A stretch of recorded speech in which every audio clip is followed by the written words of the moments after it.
Hello and welcome to this week's episode of the Popcorn Wind Down. I'm Eddie. And I'm Tammy. Thank you for joining us this week as we will be discussing Netflix's hot series Bridgerton, which is adapted from Julia Quinn's best-selling novels about the lives and loves of the high society Bridgerton siblings. The series follows Daphne Bridgerton, who has been handpicked by Queen Charlotte as the it girl of the debutante courting season. Tammy, what did you think about this show? It was good. I love that. It was succinct. It was good. You know what? It was good. And so I'm just going to jump right into it. When I was writing this, you know what I thought about? What? It was like a Victorian dating game, like the Victorian version of The Bachelorette or something. Oh. Well, I actually, I read the series. I don't remember all of the books. Like, I had to be reminded a little bit of what happened in the books because it's been years. Like, I read the series, I want to say probably like my late teens, early 20s is when I read that series. And so I kind of like remembered some things. But like I was really into like those types of books back then. So I read like a lot of books like that. So it kind of just fits like what was going on at the time and shows how much of a lack of power women had over their own lives. Yeah, we will definitely be discussing that. But, it was really great. And I don't know if we could have expected anything less because this is, of course, a Shonda Rhimes series. And it was her first series under her new Netflix deal. And it was 3 years in the making. It doesn't seem like it's been that long since she left ABC. I guess that's because Grey's Anatomy and her show and Station 19 and goodness, I can't. How to Get Away with Murder, we're still at ABC, so it doesn't seem like she's been away from that long. But this was her first show for Netflix under her Netflix deal, and I don't know that I could have expected or should have expected anything less from Shonda Rhimes, but she and her team at Shondaland hit it out of the park with this. And I can say I was one of those who I'd never heard of the Bridgerton series, and I honestly, me, I'm not big on romance novels, romance TV shows, any of that kind of stuff. So I'd never heard of it. And when I heard and read the synopsis, I was lukewarm. And I can legit say that the only reason I gave it a chance is because it was Shonda Rhimes. But her name sells. Her name sells, and being a fan of her other shows, I'm like, okay, it has to be something to it. But I was drawn in from the word go. Like, just from the very beginning, I was like, and it was one of those that I binged. Like, I watched it all in one day, and I was just like, oh wow. And yeah, it was really good. And so since you read the books, you can be the expert. Oh, no. Like, I really don't. It's kind of like when you read a book, right? And then you go watch the movie, and then slowly certain things come back from the book, even though like it's been so long. So I feel like that's how it was. As I was watching the series, I was just like, oh, okay. I vaguely remember that, and I vaguely remember this. And I had to read up on it to make sure that like my recollection was actually correct. But yeah, it was really good. And it took me the third episode before I really, really got into it.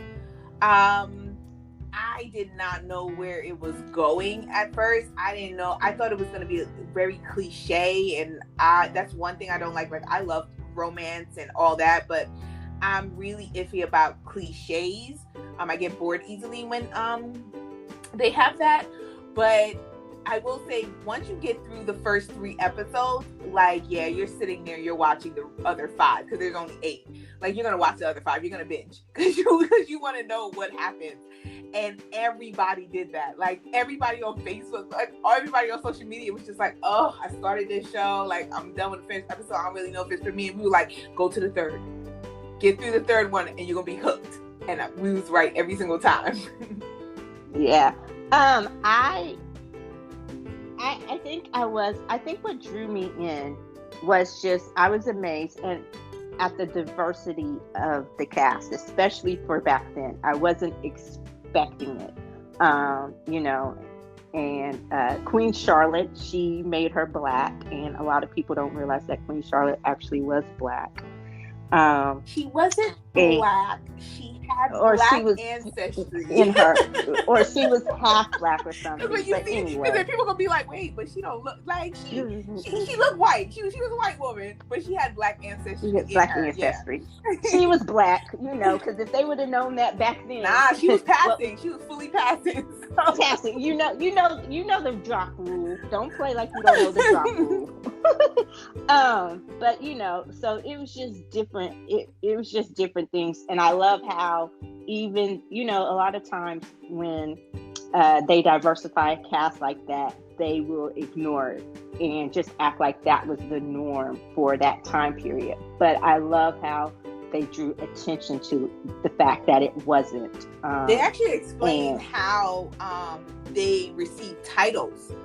Like, it goes back to King George. I don't know which King George he was, though. Was he the third or the second? I don't know. I think he was the. It was 18. It was 1813. So probably was the second. Are you talking about Crazy King George? If it was the Madness of King George, I want to say it was. Anyway, it was the Crazy King. It was the Crazy King George, but I'm not sure which one he was. King George married Queen Charlotte, and as soon as he married Queen Charlotte, who, like Eddie said, was a black woman, he then started to hand out titles to blacks in society, right? So I'm guessing it was titles to people who already had a type of status within society, and then they were given titles. Like, they were given titles all the way up to earldoms. And for anyone that does not know, I'm a little bit of a nerd when it comes to that. Earl, like, being an earl is like the top tier, and then it's a duke. And then it just goes down from there.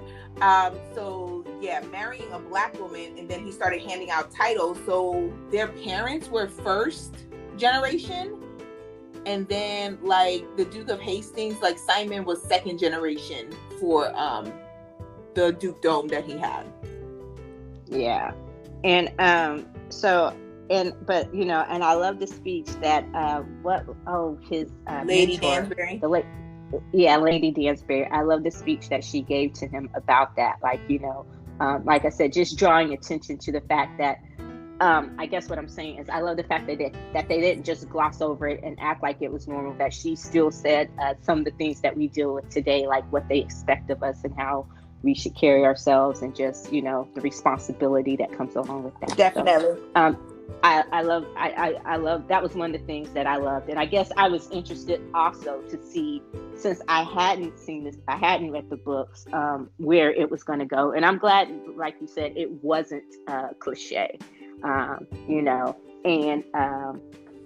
so that was a big thing. What's something else that you loved about this series? I loved everything about the series. I thought the acting was really, really good. I thought it was very realistic on how naive that society is, high society as they call it. You would think they would have more intelligence, but at the same time they did not. They just had a lot of arrogance, which I guess people can mistake for intelligence just because they're rich. But I loved it. Like, I love the historical aspects of it, like the fact of that none of them knew where kids came from. None of them knew how children were made, and they were just like, wait, how can you make a baby if you're not married? And that, I cracked up when Eloise said that statement. I was just like, oh my God. And she's supposed to be the smart one. Yes, and it was amazing, because that's what I was going to say. It's like all the books that she read, and she was the one never read a romance novel. Who didn't want to conform to society's standards of being a wife or a mother. And it was just like, but you've never, in all of this, you've never read anything that would tell you, And like you said, you brought up a very good point. A lot of times we mistake money and wealth for intelligence and class and things that it doesn't necessarily guarantee. And they were, especially, and I guess it goes back to something else you said earlier, but the women were truly ignorant in the sense of what they did not know, and how it boggled my mind how even the mothers, once they knew, they still continued to allow their daughters to be so about to say that. Like, they still kept their daughters in ignorance. Like the wedding night scene, where, first of all, the fact that everybody kept joking with Daphne about the wedding night, right?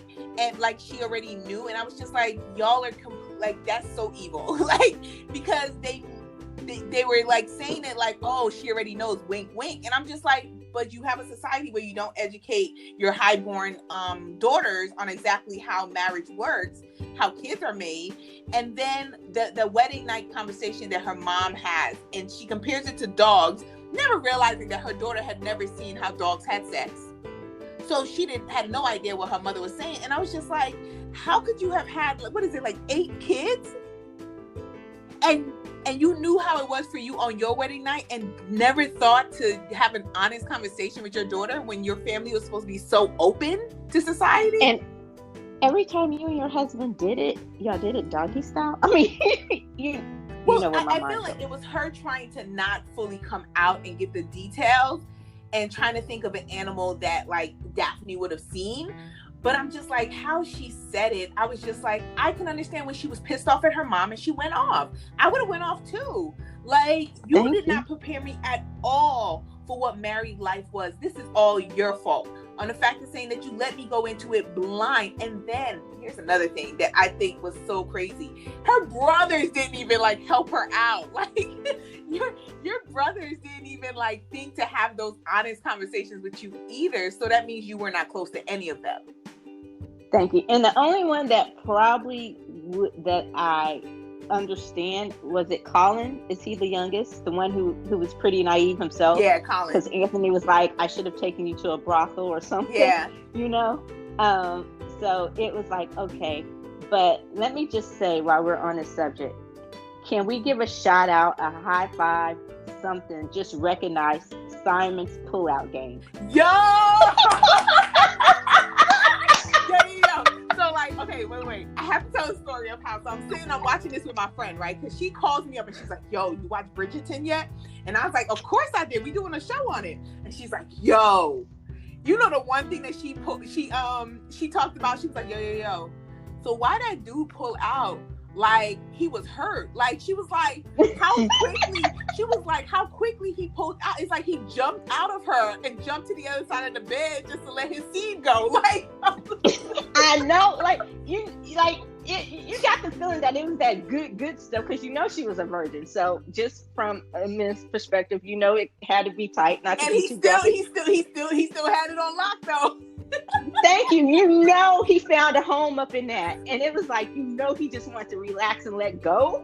So when he pulled out, it's like you could see the pain that it caused him to have to pull like out his of that. face was distorted. I'm like, tough that must have been for him. It hurt me, and I'm like, damn, bro.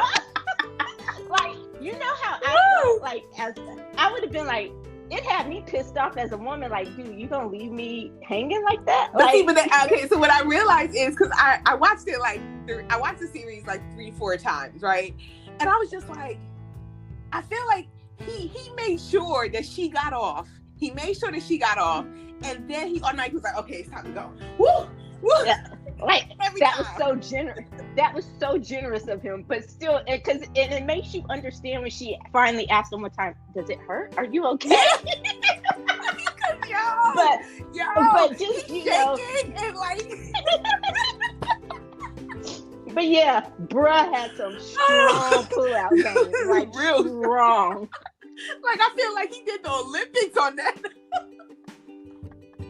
He was like, "There's no way in hell."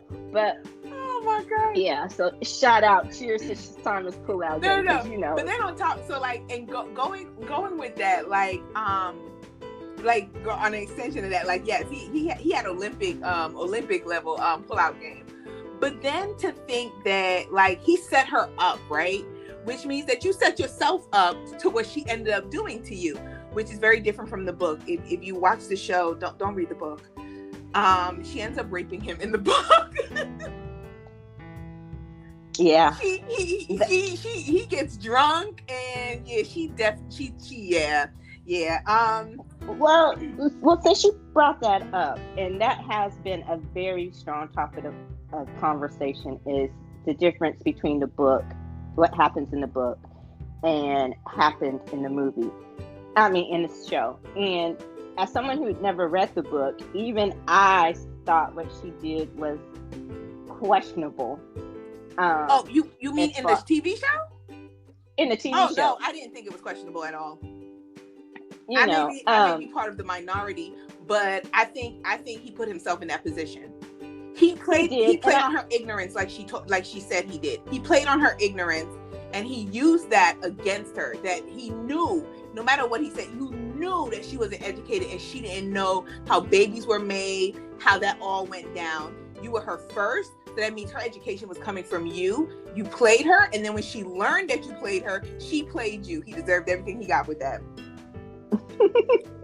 She didn't take advantage of him. You were having sex. She just happened to get on top and make sure that you finished inside of her. You were having sex. So she forced him to stay inside. But I mean, I don't agree with. I don't think. I'm not saying it was rape. I was just like, wow, because you understood where it's coming from, and then the moment where he understands what's happening, like, oh, you can see it all over his face, like, oh shit, I fucked up. She knows. Yep. And so it's like, okay. And I realized, because when I was reading just different things about that scene, I'm like, oh, okay. So I actually went and researched. No, I didn't read the books, but I went and researched what actually happened in the book. And they asked the producers and the writers, why did they leave that scene in? They said because it was integral to the story and what happens next. But they also realized, because of how life has changed in the past years since the books were originally published, they didn't want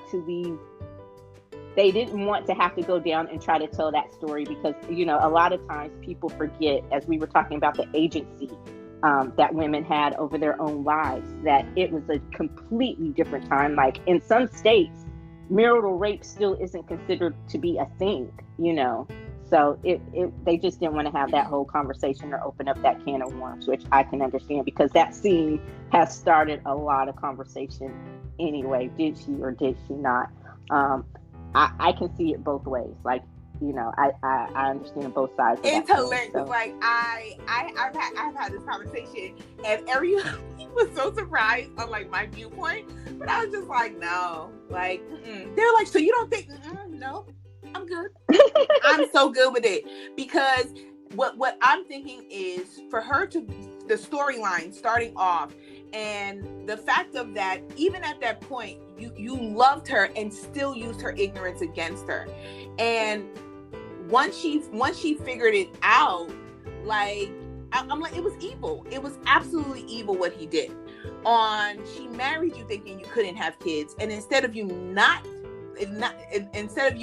being able to have kids, you were choosing not to have kids, and you also didn't tell her that. You did not distinguish between not wanting kids and not being able to have kids. And she was in the conversation that she had with him afterwards, when he said, what did you do? The same thing you did. I took away your choice.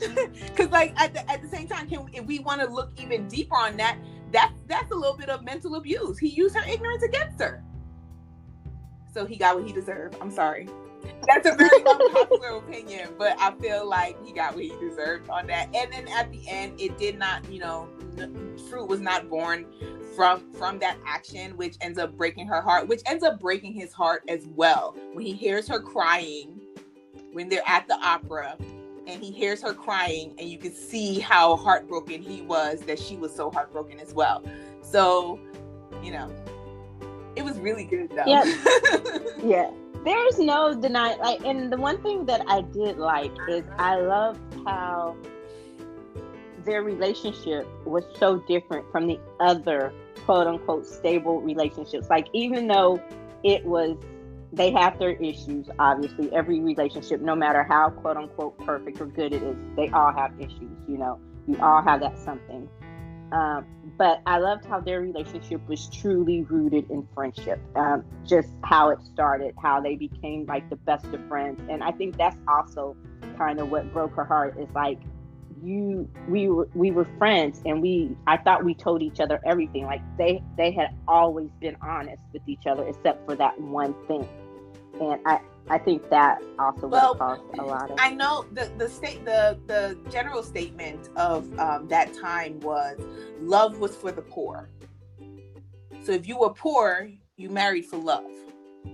If you were rich, you were high society. You didn't marry for love. You married for opportunity. You married for opportunity and station. Yeah. So like he provided her with actual love and with a relationship that was basically of what the poor could afford to have, because they had nothing else compared to the ton and how their relationships ended up being, you know.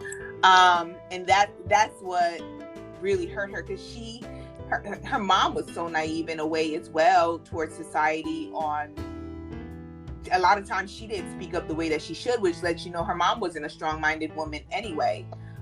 But when her mom spoke up, when her mom finally stood up to Anthony, I was like, yes. Like, finally, you are my son, not my husband. And if this is the job you've done running the family, then maybe it's time that I take over. Called him out about the fact that he was a hypocrite. Oh yeah. I was like, yes, like that right there. I was cheering for her. I was like, finally, Violet, yeah, you're doing what you should do. All right, because Anthony, I will say this, Anthony was a rich, oblivious asshole through the whole entire series. He had his own, like, he was naive in his own way about what women went through in the society that they were in. Like, he was my least favorite character on the show. I did not like Anthony at all. I did like Anthony. I also like the family that I compared to the Kardashians, the Feathertons. Why?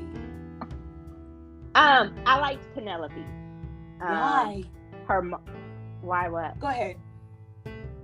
I did. No, go ahead. Explain why. They grew on me. Penelope, I understood where she was coming from, especially because, you know, she quote unquote was the least attractive of her siblings, when in all actuality she was the most attractive of her siblings. Don't lie to her.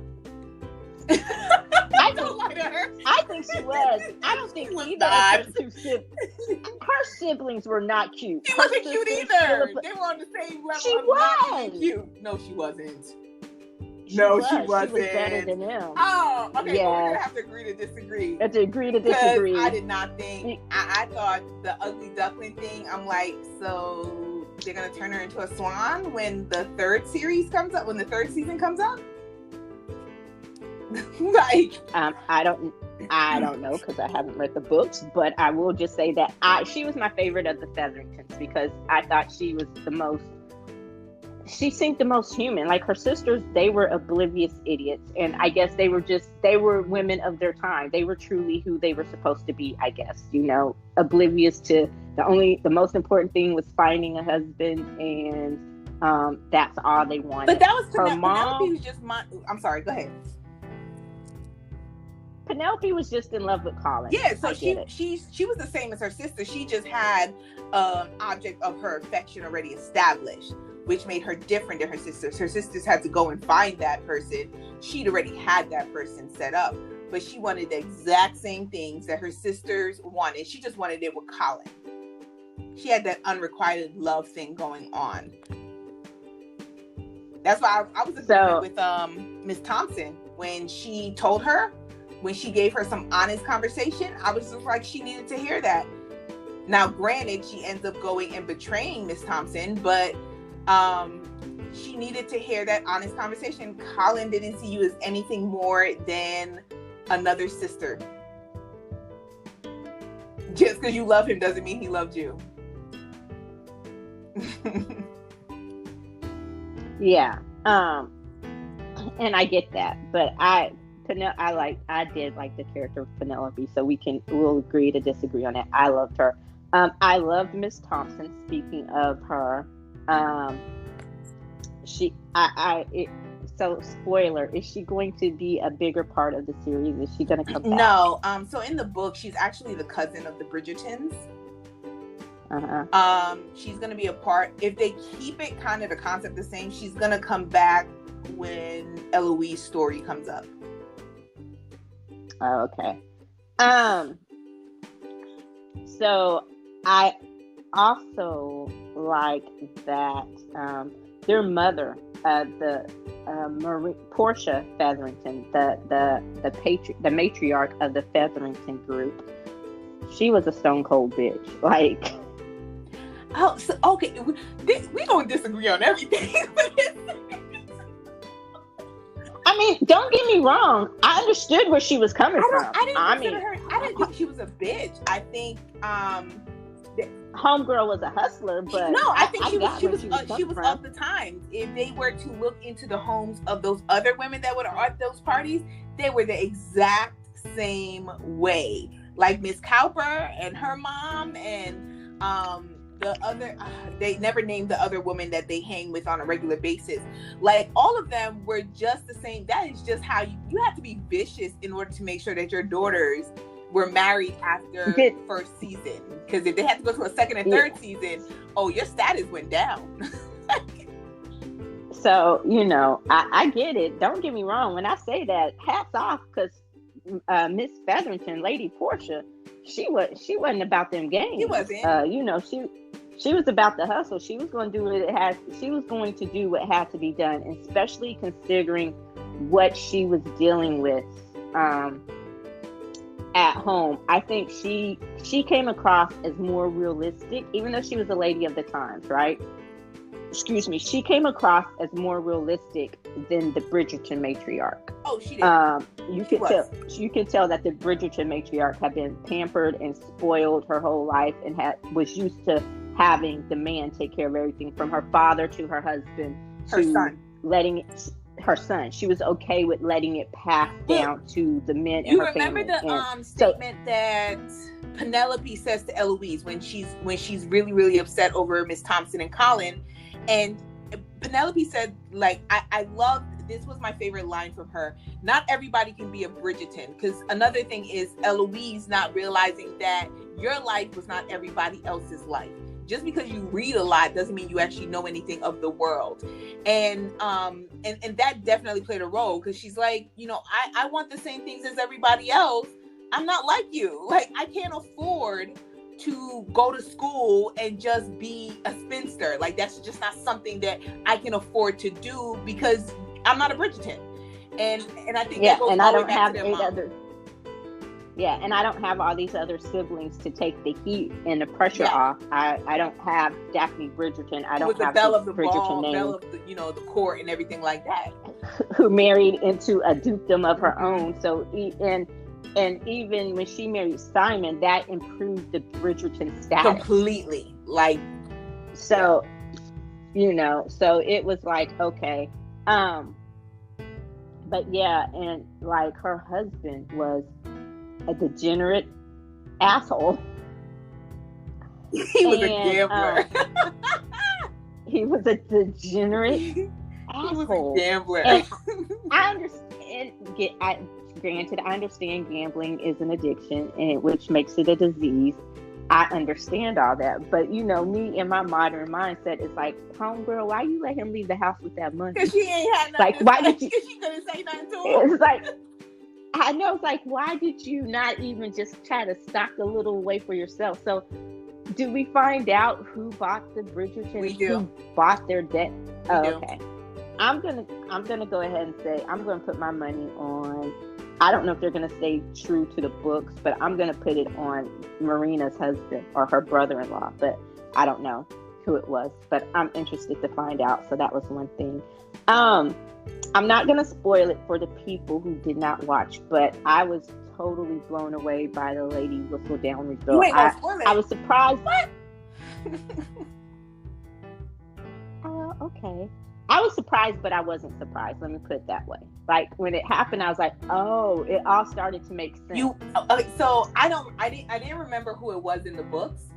So I was surprised when they revealed it at the end. But going back to when Penelope and Eloise were discussing Whistledown, like releasing all that information and releasing Marina's information, that was personal.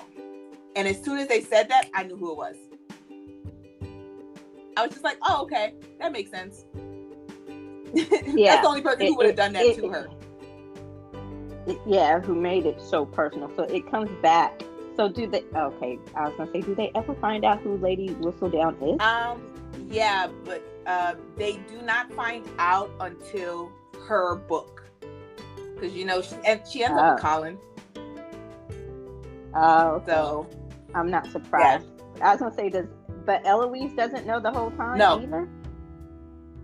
Oh, okay. So they go through a thing where Eloise is really mad at her for not telling her and all that other stuff. But Eloise has her own problems coming up. So I kind of figure. And one thing I thought about is the middle brother, Benedict? I can't think of his name. The one who hangs out with the artist. I was like, is he going to be gay? Like, does he fall in love with his mentor? Oh, okay. He's not. They said they're going to stick to the books. So they're not going to switch. Because then they can't tell a real story.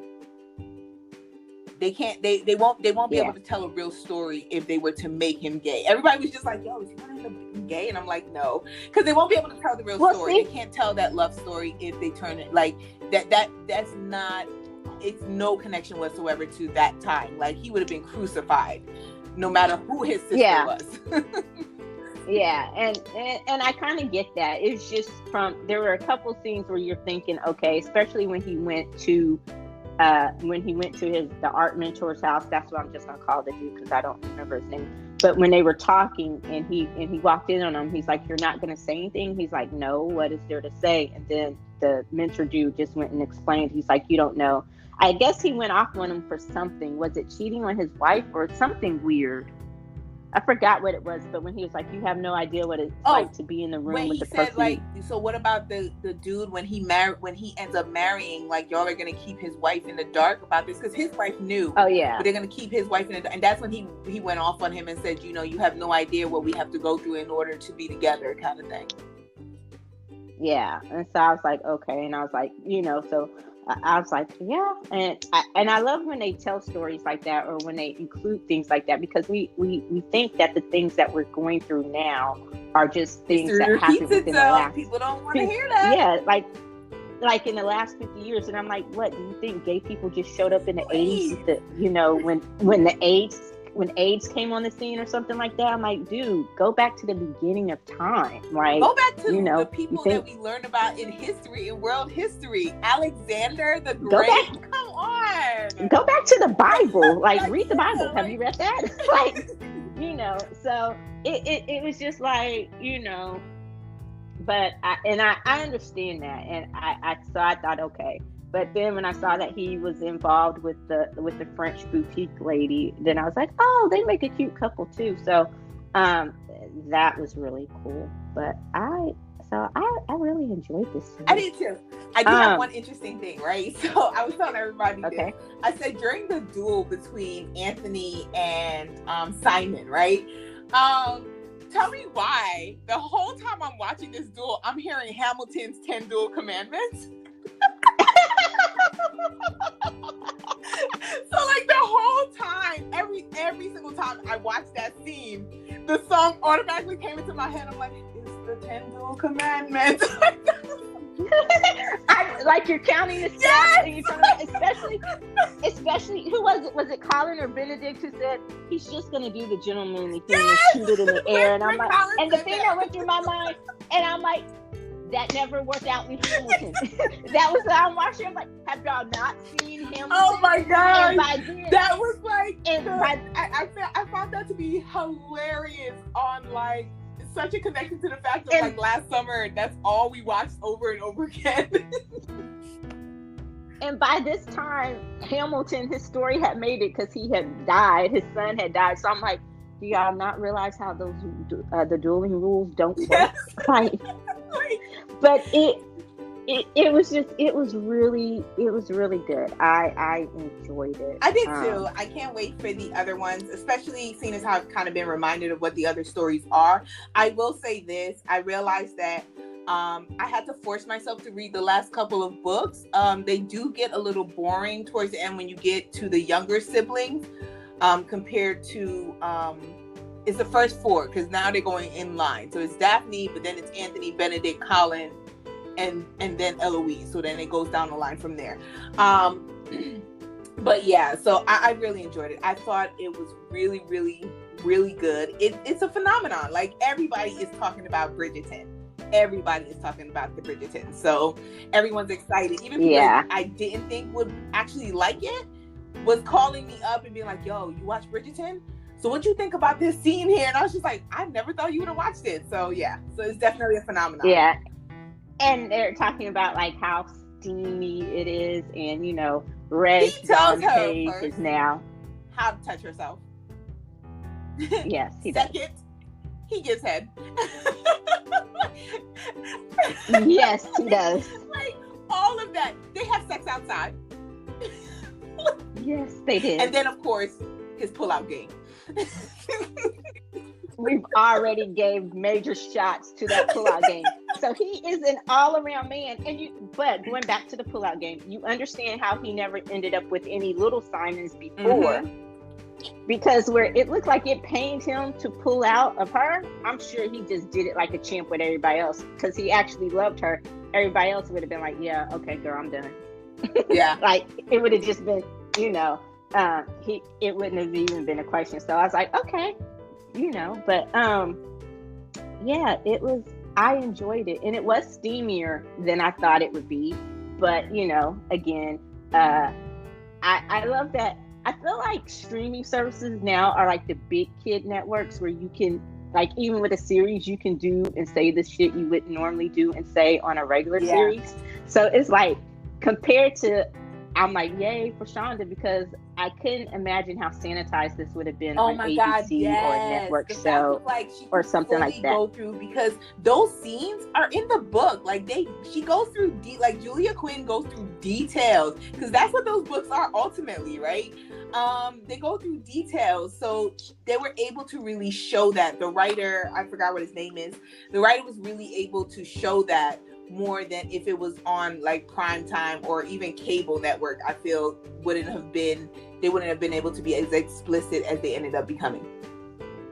Yeah, and we wouldn't have, and I'm glad, like we've talked about before with the streamers, I'm glad that we got our 8 to 10 episodes, 8 to 12. I'm learning that 8 to 12 is probably the perfect number for a great season, where you don't have to, maybe 16, because, you know, the K-dramas are 16. So somewhere in between there, no more than one season, and they fit in. Season, yeah. They have a concept where I think American TV needs to learn this. The concept of fitting in a couple seasons in one and not making it feel like they're bombarding you with a whole bunch of information. Yeah, so 16 at most if you can pull it off. But to where we wouldn't have had to been forced to sit through 20 episodes and draw it out. Can you imagine those middle episodes and how boring it would have been? Yeah, so you know, the network shows that are the length that they are, I'm not complaining, because I like the network shows that are what they are. But yeah, so it was a great first season. I'm looking forward to the second season. I don't know. I think my least favorite character would probably be yours too, Anthony. I like the actor. I saw that he had potential. I'm interested because next year, as you said already, they're going to focus on Anthony's story. So it's really good. That's a spoiler. I will say it's really good. Okay, I'm looking forward to it, and I think so, because I think after he and his opera singer broke up, and she said what she said to him, and he realized how much of a fool he'd been by playing her and leading her on all this time, and then he ended up losing her anyway. I think that kind of did something to him. I don't know. I'm just projecting. Like I said, I haven't read the book, so I look forward to seeing how his story develops next season. So, spoiler alert, I don't have to ask you, do you think it's deserving of another season? Because everybody said yes. And damn you, Netflix, if you did not renew Bridgerton, I get it. It was a hit. It's one of your biggest hits ever. It even outranks The Crown. So I get that. But I'm going to need y'all to do something about my Woo Assassins. You knew it was coming. You knew it was coming. So, all in all, how would you rate Bridgerton? I am going to rate it a 4.25. I'm not going to go fully to a 5. I thought it was really, really good. There's no I just don't think it's, needs the top rating, but it was really, really good. I'm looking forward to season 2. I like how closely they kept to the books for a lot of things, and then they changed up. I love the multiracial cast that they had. Oh, the Queen's hairstyle, we didn't even talk about that. That was on point. It was a whole nother concept on its own on this woman's hairstyles that she had. She was showing it every single time. But I will say I really, really enjoyed it. 4.25. Cannot wait for season 2. I'm gonna be really excited. But the one thing is, I do want season 2 to also include Simon and Daphne. The books usually kind of make them background characters. I do want to still see what happens to them in the series compared to, how the book goes about it. But it was really, really good. What about you, Eddie? I agree. So a couple things. It was King George III that Queen Charlotte was named to. I had to go research that. Okay. The nerd in me couldn't let that go. And yes, speaking of Queen Charlotte, we shouted out Simon's pullout game. We're going to shout out her hair game. Whoever the royal wig designer was, you get props. She was on point. You get props. That was on point. I love that. To answer your question, they said that Daphne and Simon will be a part of season 2. They will. So I think they will probably be primary, secondary characters. They might provide the B story, And so I agree. I think it was great.